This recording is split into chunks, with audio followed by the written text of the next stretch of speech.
It's always a pleasure coming to the Teatro della Fenice, and I really begin to feel I have a good rapport with the orchestra and the coro.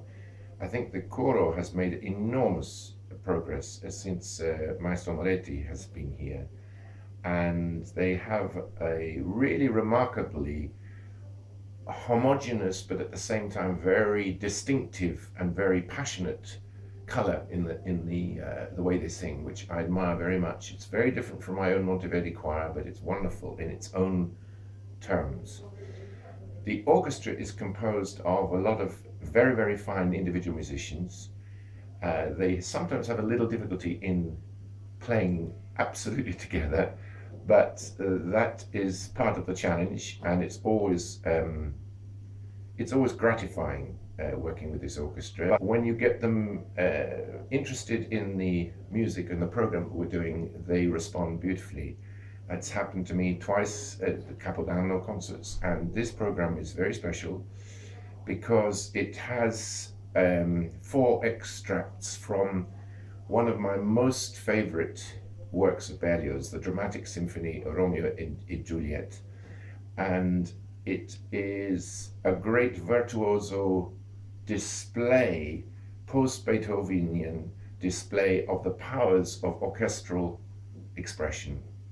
Because what Berlioz does so brilliantly is to envisage an operatic context for the two lovers, Romeo and Juliette, and then he takes the words away and he leaves the orchestra expressing their love, the tragedy of their love, the conflict between Romeo at the beginning trying to get near to Juliette, but he hears the ball at the Capulets, the warring between the two, the combattimento between the two families of Verona, and Berlioz does it in the most brilliant way. It's phenomenal because you can feel that the orchestra are required to identify with the lovers, to identify with the personality, with the emotions, and with the terrible incipient tragedy that's going to happen.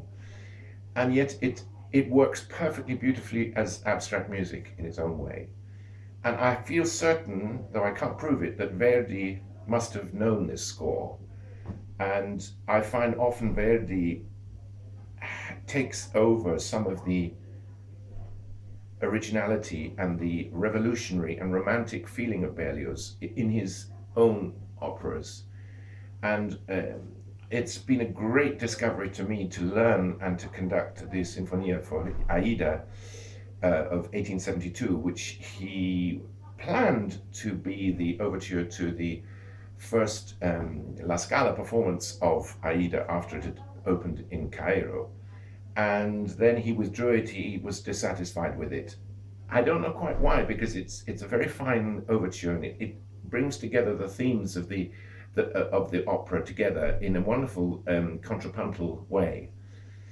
And as for the last piece, well, the Deum from the Quattro pezzi sacri it's just a capolavoro. It's a magnificent piece because he goes one step, two steps, three steps beyond the Messa da Requiem, and he writes in such a modern way for the chorus and for the orchestra.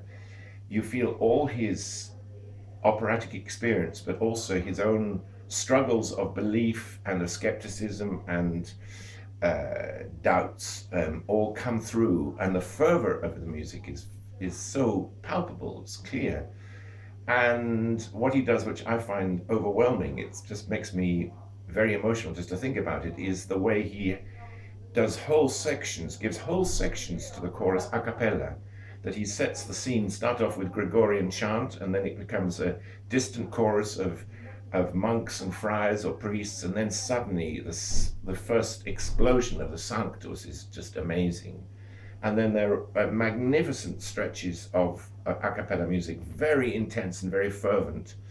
And then at the end, with a single soprano singing In te domine speravi, the whole feeling of, can I believe, may I believe, will I believe?